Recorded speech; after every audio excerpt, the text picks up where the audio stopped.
தமது களத்தை நன்றாய் விளக்கி கோதுமையை தமது களஞ்சியத்தில் சேர்ப்பார். இங்கே பதிவு செய்யப்பட்டிருக்கிறது தமது களஞ்சியம், தமது களஞ்சியம். மத்தேயு 3:12 பார்த்தோம், தமது கோதுமை என்று போட்டிருக்கிறது. லூக்கா 3:17 பார்க்கிறோம், தமது களஞ்சியம், தேவனுடைய களஞ்சியம், தேவனுடைய கோதுமை. தேவனுடைய கோதுமைகளே தேவனுடைய களஞ்சியத்தில் நாம் சேர்க்கப்பட வேண்டும் என்பதை கவனிக்கிறோம். அன்றைய நாமத்துக்கு மகிமை உண்டாவதாக. தேவன் நம்மோடு கூட தொடர்ந்து பேசட்டும். நம் பாடலின் வரிகளை 2 கவியை பாடிட்டு தொடர்ந்து கர்த்தருடைய வார்த்தையை தியானிப்போம். கர்த்தர் நமக்கு உதவி செய்வாராக. பாஸ்டர் என்ன எங்களுக்கு புரியல, களஞ்சியம்னா என்னன்னு புரியல. கோதமாவோம் ராஜா வருகிறார், ஆயத்தமாவோம் இயேசு வருகிறார், எதிர்கொண்டு செல்லுவோம். இயேசு வருகிறார், எதிர்கொண்டு செல்லுவோம். பள்ளங்கள் எல்லாம் நிரம்பிட வேண்டும், மலைகள் குன்றுகள் அகன்றிட வேண்டும். கோணலானவை நேராகணும், கரடானவை சமமாகணும். பள்ளங்கள் எல்லாம் நிரம்பிட வேண்டும், மலைகள் குன்றுகள் அகன்றிட வேண்டும். கோணலானவை கரடானவை சமமாகணும். நல்ல கனிகொடா மரங்கள் எல்லாம் வெட்டுண்டு அக்கினியில் போடப்படும். நல்ல கனிகொடா பாடுங்க, வெட்டுண்டு அக்கினியில் போடப்படும். ராஜா வருகிறார், ஆயத்தமாவோ, ராஜா வருகிறார், ஆயத்தமாவோ. இயேசு வருகிறார், இது கொண்டு செல்லுவோம்.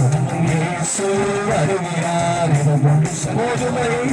கோதுமையை பிரித்து களஞ்சியத்தில் சேர்க்கும், அதையோ அக்கினியால் சுட்டரிப்பாரே.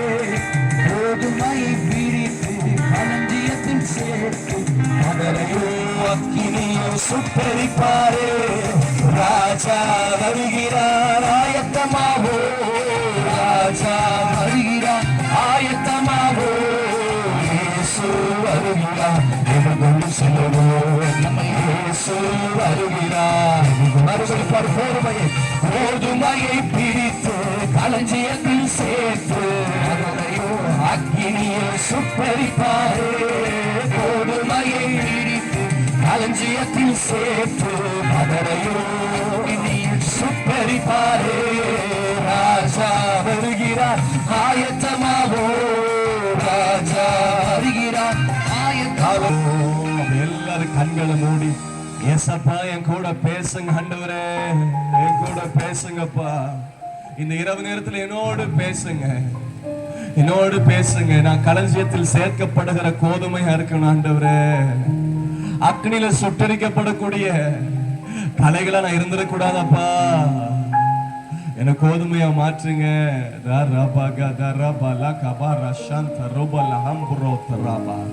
பிதாவே, இயேசு கிறிஸ்துவின் நாமத்தில் ஜெபிக்கிறோம் ஆண்டவரே. இந்த மூங்கிலடி கிராமத்துல கர்த்தர் கிருபையாய் தந்த இந்த 2ஆம் நாள் சுவிசேஷ கூட்டத்திற்காக ஸ்தோத்திரம் ஆண்டவரே. இந்த கிராமத்தை நீங்க ரொம்ப நேசிக்கிறபடியினால் நேற்று வருத்தத்திலிருந்து விடுதலையை கொடுத்தீங்க. வருத்தப்பட்டு பாரம் சுமக்கிறவங்களுக்கு நீங்க விடுதலையை கொடுத்தீங்க. இந்த நாளில ஆண்டவர் விடுதலை பெற்ற ஒவ்வொருவரையும், இந்த கிராமத்தின் ஜனங்களை வந்திருக்கிறவங்களையும் களஞ்சியத்தில் சேர்க்கப்பட வேண்டும் என்கிற எண்ணத்தோடு கோதுமைகளா கர்த்தர் வைத்திருக்கிறபடியால ஸ்தோத்திரம். எங்களோடு பேசும் இயேசுவின் நாமத்தில் பிதாவே, ஆமென், ஆமென். சுட்டரிக்கப்படுவதற்கு நியமித்த கலைகளா அல்லது களஞ்சியத்தில் சேர்க்கப்படக்கூடிய கோதுமைகளா என்பதை கவனிக்க போகிறோம். தூற்றுக்குடை அவர் கையில் இருக்கிறது. அவர் தமது களத்தை நன்றாய் விளக்கி தமது கோதுமையை களஞ்சியத்தில் சேர்ப்பார். பதரையோ அக்கினியில் சுட்டெரிப்பார். இந்த ஓமையை ஆண்டவர் இங்கே பதிவு செய்துவிட்டு இதன் விளக்கத்தை கற்றுக் கொடுக்கிறார். இதன் விளக்கத்தை ரொம்ப தெளிவா சூப்பரா அருமையா சொல்லியிருக்கிறார். எல்லா ஓமைக்கும் அதிகமாய் விளக்கங்கள் சில இடங்களில் கொடுக்கப்படவில்லை. ஆனால் சில ஓமைகளுக்கு தெளிவா விளக்கத்தை வேதத்தில் இயேசுவை கற்றுக் கொடுத்திருக்கிறார். தனித்திருக்கும் போது தன்னுடைய சீசர்களிடத்திலே ஓமைகளின் விளக்கத்தை கற்றுக் கொடுப்பார்.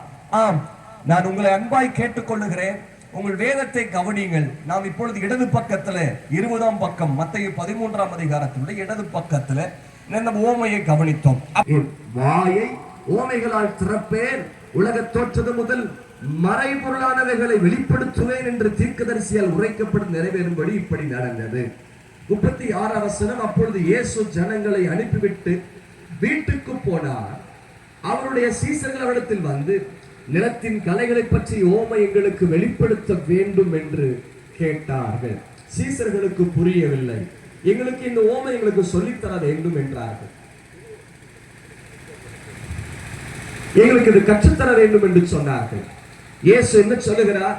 அவர் பிரயுத்தரமாக 37ஆம் வசனம், நல்ல விதையை விதைக்கிறவன் மனுஷ குமாரன். ஒருவேளை நோட் பண்றவங்க பண்ணிக்கொள்ளுங்கள். விதைக்கிறவன் யார் என்றால் மனுஷ குமாரன். அவர் தேவகுமாரன், அவர் மனுஷகுமாரன். ஏன் இயேசுவை மனிதகுமாரன் என்று பதிவு செய்யப்பட்டிருக்கிறது? ஆறறிவு உள்ள மனிதன், 6ஆம் நாள் சிருஷ்டிக்கப்பட்ட மனிதனை மீட்பதற்காக அவர் இந்த பூமிக்கு மனிதனை போல் தோன்றினார். அவர் மனிதனை போல் இந்த பூமியில பிறந்தார். மனுஷனுக்கு இருந்தது போல் அவருக்கு தூக்கம் இருந்தது, அவருக்கு வேர்வை வந்தது. மனுஷனுக்கு ரத்தம் ஓடுறது மாதிரி அவருக்கு ரத்தம் ஓடிச்சு. மனுஷன் மரிப்பார், இயேசுவும் மரிச்சாரு. அவருக்கு இந்த பூமிக்கு வந்தார். ஆனால் அவர் தேவகுமாரன், அவர் தேவன், அவர் ஆண்டவர் இயேசு கிறிஸ்து.